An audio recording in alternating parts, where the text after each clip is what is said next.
So the lucid dreaming thing, let's get into that real quick. There's two different ways. You can find out how to fall asleep consciously, and then the other way is how to make the reticular activating system notice when weird things happen in a dream so that it alerts you to become conscious. The reticular activating system is the same thing that allows you to notice, like when a family member or a friend gets a new car and you've never seen that car before, you never noticed that car before, and now you see that car everywhere. That's the reticular activating system that does that. When something weird happens, I always look at my hands, because in a dream, when I look at my hands, I have an extra finger. So if something weird happened, somebody said something, I felt deja vu, I said something at the same time as somebody else, anything that I thought was weird, I look at my hands. And what that does is it trains the brain so that when you're in a dream and something weird happens, you're like, wait. And you look at your hands and you have an extra finger and it's like, holy shit, I'm dreaming. Your conscious and logic goes to sleep when you fall asleep.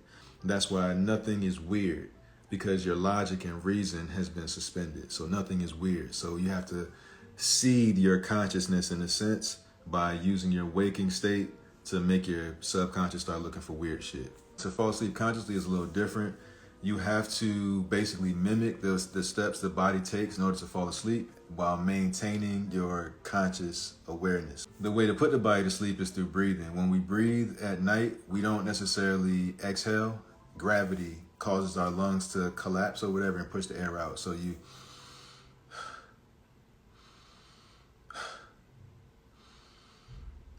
it wouldn't be as rapid, but you'd be breathing.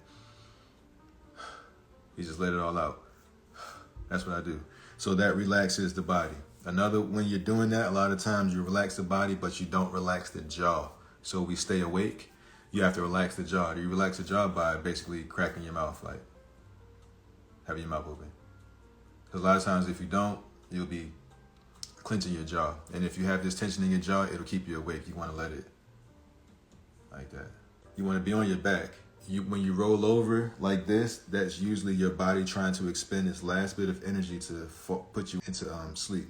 So when you roll over, a lot of times you'll go too deep. You lay on your back and you let your head rest on however it can, because you don't want to have any tension.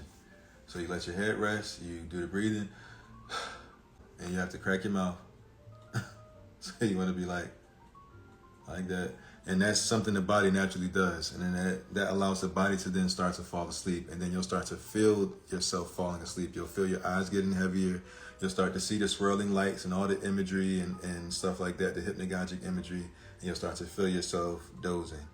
And a lot of times you'll become so excited that you're experiencing that part that you'll send adrenaline through your body and wake yourself back up.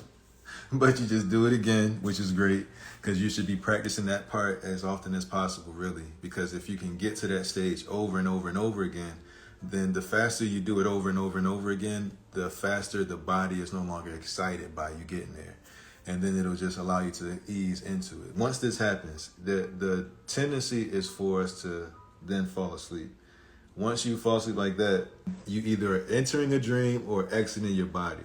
So it's hard to ride that wave. You have to basically use your peripheral vision in order to stay anchored into a certain spot.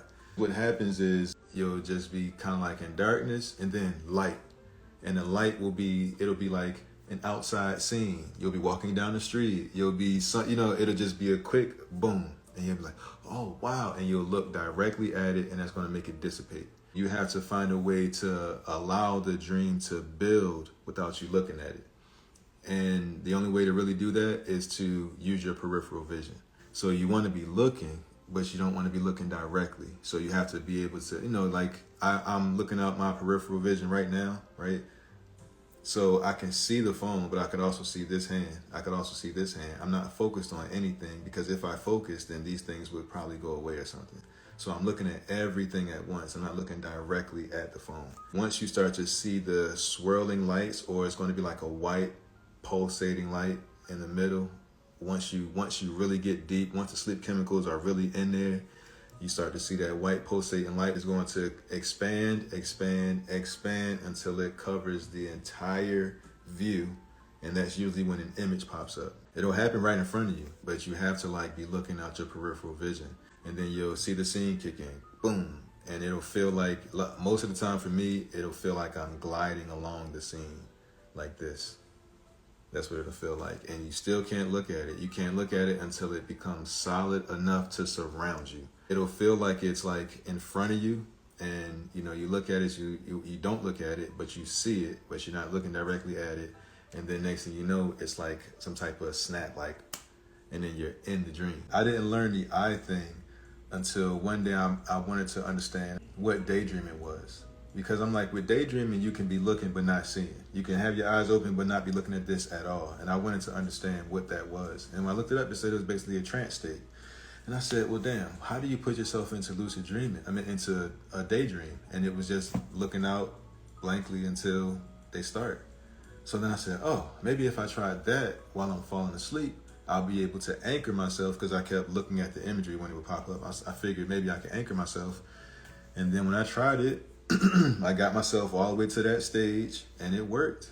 It worked. I was able to anchor myself through all of the hypnagogic imagery at the beginning. A scene popped up, and I didn't even look at it. And the next thing you know, it just was like, boom, like that. And I found myself in it. And then when I was in it, I remember looking over to my right, because that's when I know when it's stable. I can move my dream head left and right and look around the dream. That's when I know it's stable. Or else I can't, basically I don't have a dream head to move yet, but that's when I know that it's really stable, because I instead of just being able to move my eyes or my awareness around, I can actually move my dream head. And when I remember getting into that dream, it was a diner. Like the image, I didn't know that was the image, but the image was a diner, and then it snapped on me, and then I was in the diner, and I remember looking to the side and seeing the salt and pepper shaker reverse melt. Like, you know how things look when they melt? They were coming up as if they were reverse melting. And when I looked around, I mean, the salt pepper shaker, the napkin dispenser, when I looked over this way, the chairs and the counter was coming up, and then there were people coming up on the counter. I mean, on the chairs. But none of them were like lucid. None of them were aware. Like regular people in your dream, this was like the beginning stages of the dream, so none of them were aware yet. And when I went to look at the one girl's face, because I wanted to talk to a dream character so bad, when I went to look at her face, she didn't even have a face yet. It was reverse melting. And then when it was reverse melting, it looked like she was in the daze, like how people be when they're daydreaming. It looked like she was in the daze. And she would not respond to any motions or movements that I made and shit. It was like the awareness hadn't gotten to her yet. It was amazing, though. It was amazing.